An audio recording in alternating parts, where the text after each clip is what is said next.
Hey everybody, this week we're going to talk about chapter 13 in your book, which is all about recording sound. When you think about recording sound, I want you to think about how audio quality is obviously important when working on a radio program or an audio only production, but audio is just as important when you're shooting a video or a film project, right? Bad audio can ruin a video shoot just as easily as having bad visuals. In some cases, even more so, I would argue. When you're shooting on location, especially, it's tricky when it comes to getting good audio because you have so much less control than you would in a studio environment, right?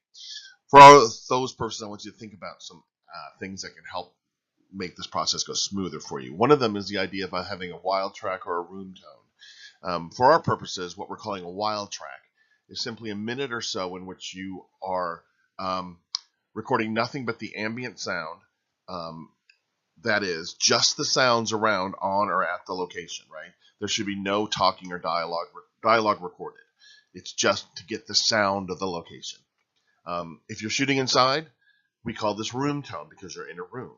And all this is based on the fact that no shoot is 100% quiet, and there are always sounds that are unique to that space or location. Because you're never going to be able to cut out all that noise, it's always going to be there under whatever you're recording. You do this wild track or this room tone so you can use it to smooth over any sharp sound edits when you edit your production together later. You can look on page 124 of your book or in the sound section to read more about the wild track and how it's used. Let's talk about microphones. You want to know what kind of microphones are out there and what you should ask for and try to get depending on your purposes. Using the wrong microphone in a situation can be just as bad as having is bad audio. Why not do it right the first time, and why not get it the best you can? So microphones play a large part in broadcast production, and they come with different pickup patterns for different purposes. The first one we're going to look at is called an omnidirectional. This type of microphone, as you can see from the graphic, picks up sound all around it in a 360-degree circle. Think of yourself as the microphone rather, as the center of the action. Omni, by the way, means in all ways or places, so that makes sense when you think of it as being calling it omnidirectional. It's one range, one circle, right? These are great for picking up ambient sound, the sound of what's going on exactly as seen all around you. They're not good for interviews or dialogues or reporters, as it's harder to distinguish one sound from another. It's not designed to prioritize anything. It's picking up everything equally, right? So if you want to get into directional, they allow you to prioritize a sound source by recording sounds that are coming from specific directions. This one is called a figure of 8 or a bidirectional, bi meaning two, of course.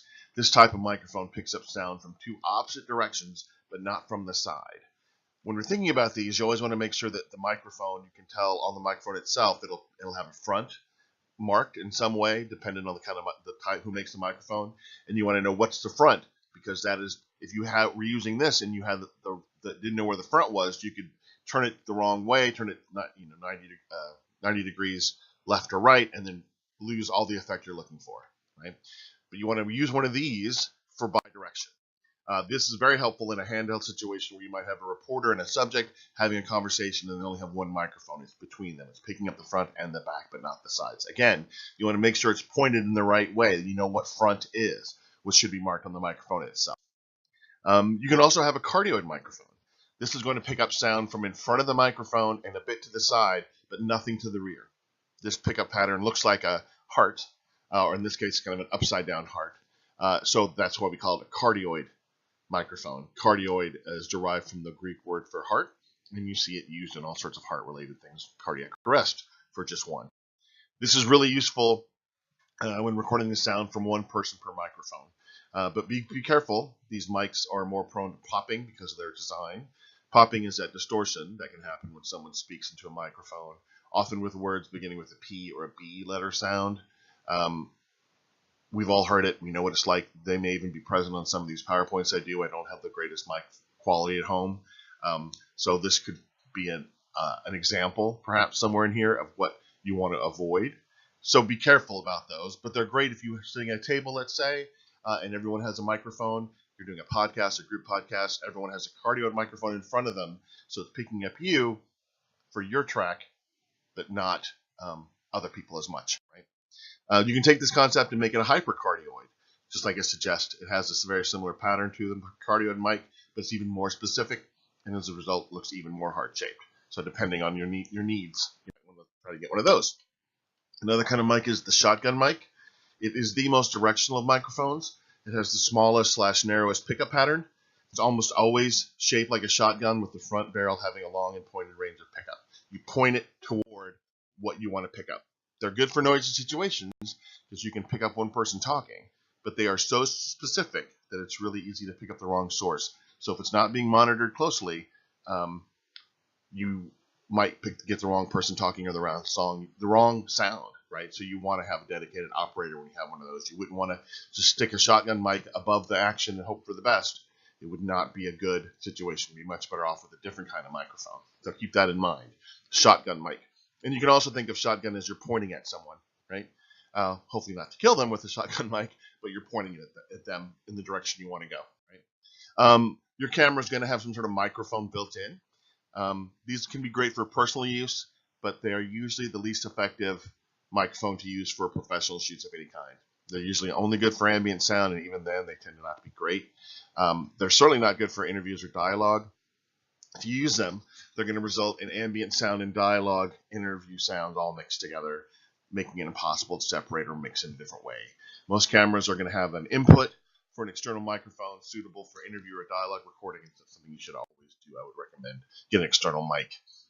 One of those external mics is a handheld microphone.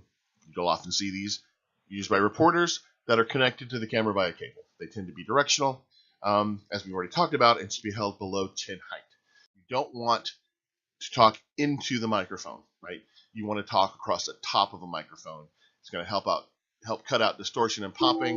It also helps people be more comfortable. Not only is it rude to shove a microphone in someone's face, it's much more likely to result in poor audio quality.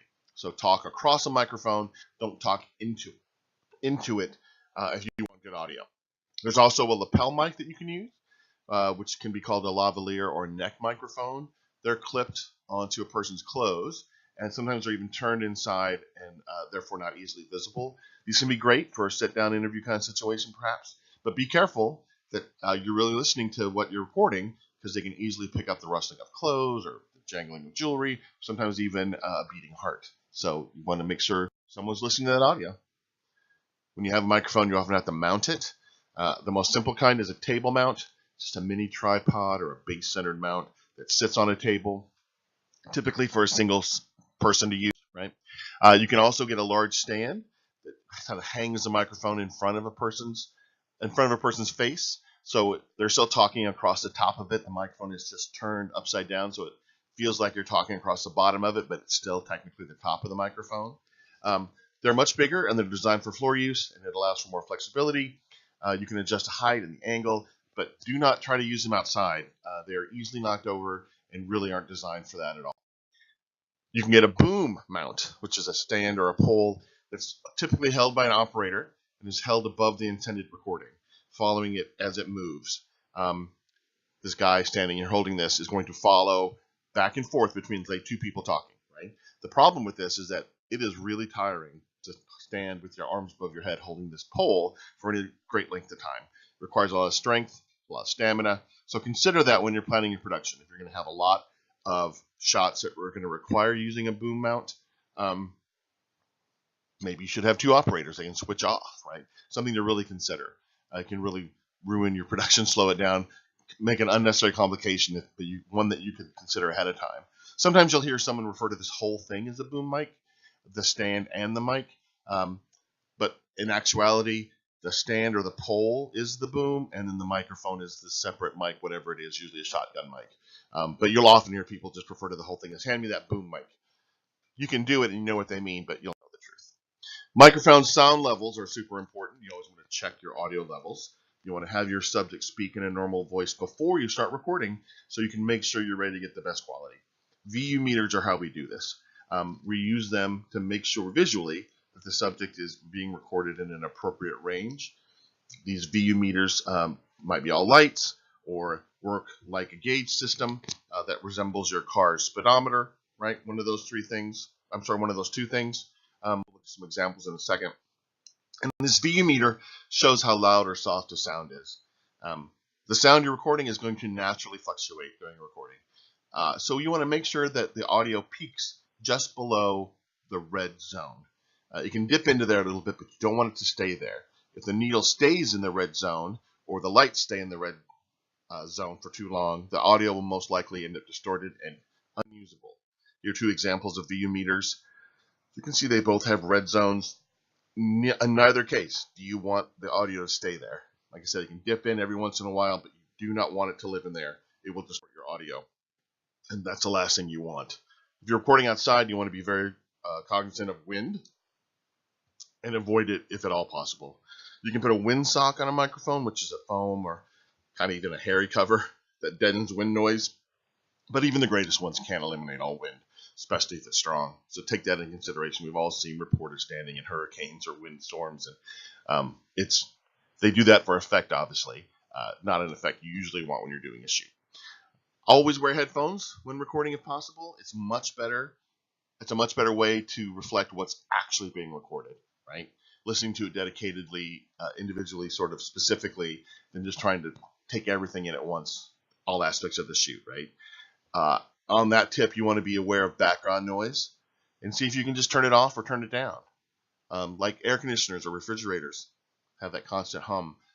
Turn them off if you don't need them, right? Also, you want to make sure that any phones are unplugged, turned off, put away, so they're not going to interrupt your shoot and ruin what might be what you really want to get a great shot, right? If you have the luxury of having someone who is just there to do your sound, take the most advantage of it, right? And that person should obviously be monitoring levels, making sure the audio is not consistently peaking in the red. That's the foundation of all good audio, right? You don't want to distort. That person should be listening to background noise, right? To just the levels of constant background noise should be just as important as listening to the main sounds, right? Because any sort of fluctuation in sound should be considered and dealt with at the time. That person is also obviously there to deal with intermittent noise, something that comes and goes. Maybe you're recording an interview and for 3 seconds the audio drops out for whatever reason, right? An effective audio monitor is listening and will let everyone know and ask for a redo if possible. They're not on their phone, they're not reading a script, they're not doing something else, they're listening to the sound. And if something is funky about it, they need to speak up, which takes us to our last point, right? If you're doing audio for someone, if you have someone doing audio for you, that person should never be afraid to speak up if she's hearing potentially poor audio while shooting or recording.